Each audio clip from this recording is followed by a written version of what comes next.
नमस्ते तो फ्रेंड्स, समीर वृक्ष का जो पूजन किया जाता है वो कैसे किया जाता है। और समीर वृक्ष का पौधा जो होता है, देखा मैंने आपको जो दिखाया है वही पौधा है समीर वृक्ष का। वो सामग्री आप देख लीजिए, इसको क्या क्या चाहिए। फूल चाहिए होते, भोग चाहिए। भोग हम गुड़ का लगाते हैं।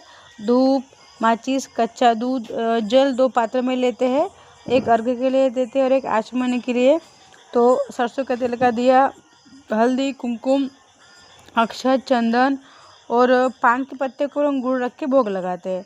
तो इस तरह से रक्षा सूत्र भी लेते हैं। आरती के लिए कपूर और गोबर का कंडा लिया है, गाय के गोबर का। धूपदानी है, धूप भी है, मतलब धूप भी लिया है। गाय के कंडे का भी अपना अलग से धूप बना है। तो सबसे पहले हमको क्या करना है, किसी भी देवता की पूजा हम करते तो पहले आवाहन करते हैं। आवाहन का मतलब आप सबको पता है, उनको बुलाते हैं। और लेकिन शमी वृक्ष हमारे सामने साक्षात है, तो हमको साक्षात वृक्ष के रूप में हमने रखा है, ठीक है। तो साक्षात और जो वृक्ष होता है शमी का, साक्षात शिव जी का स्वरूप माना गया है। तो इसके पूजन से गणेश जी, शिव जी और शनिदेव, माता लक्ष्मी, ये 4 देवता प्रसन्न होते हैं। और इनके बिना गणेश जी के और शिव जी की जो पूजा होती है ना, ये सभी वृक्ष के पत्ते के बिना अधूरी मानी गई है।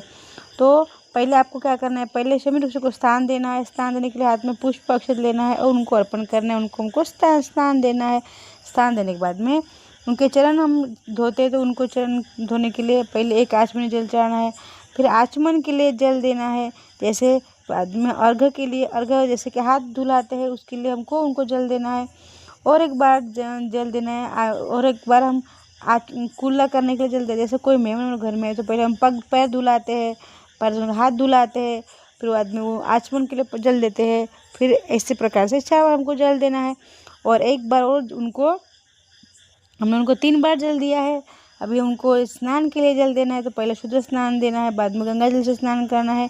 गंगा जल, शुद्ध जल, बाद में दूध से, जो दूध होता है कच्चा, उससे स्नान करना है। अगर आपके पास दूध कम है तो आप पानी में मिक्स करके दूध से भी स्नान कर सकते हैं। अगर ज़्यादा दूध तो आप दूध से भी कर सकते हैं। मेरे पास दूध था तो मैंने दूध से किया है। इससे समस्त देवी देवता प्रसन्न होते हैं। और हो सके तो आपको क्या करना है, आपके जो कुंडली में चंद्रमा होते हैं, कमज़ोर होते हैं, तो भी ठीक होते हैं। और कर्ज मुक्ति होती है। और दूध कम है तो मैंने आपको बताया कि पानी मिक्स करके आप दूध चढ़ा सकते हैं। उसके बाद आपको ये बोलना है, देखिए यह मंत्र वो होता है, ये बोलना है। वस्त्र चढ़ाना है। वस्त्र देखिए, हम जब भोग लगाते हैं तो ऐसा बोलते हैं ना, ओम प्राणायाम सोम, प्राणायाम सोम, अपनायाम सोम, व्यानायाम सोम, उदयान सोम, ऐसे बोलना है, ठीक है। वस्त्र के रूप में कलावा चढ़ाना है। कलावा हम बांधना नहीं है, बांधने से क्या होता है, वैसे भी हमको कल निकाल लेना होता है। एक दिन के लिए हमको रखना होता है वस्त्र के रूप में।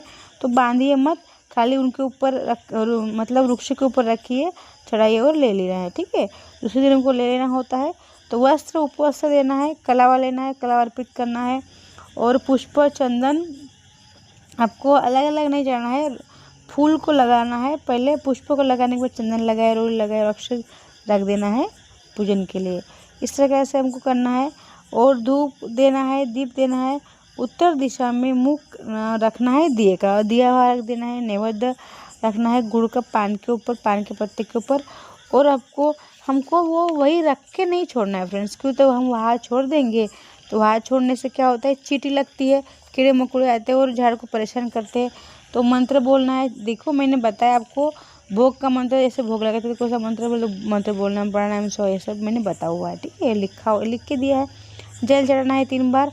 और उनको 3 बार हाथ हम जल चढ़ाते हैं। पहले हाथ धोने के लिए चढ़ाते हैं, फिर उनको पीने के लिए देते हैं। इस प्रकार से हम 3 आपने जल चढ़ाया, इसे कहते हैं षोडशोपचार पूजा।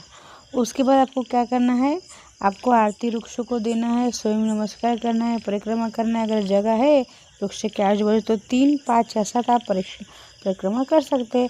नहीं तो हाथ से ही, हाथ जोड़ के ही, हाथ घुमाते हुए परिक्रमा आप कर सकते हैं। वृक्ष इस तरह से पुष्पांजलि अर्पण करें। पुष्पांजलि का मतलब होता है हाथ में पुष्प लीजिए, नमस्कार करिए, चुप के लिए क्षमा मांगिए। इस प्रकार से फ्रेंड्स हमको करनी है शमी वृक्ष की पूजा।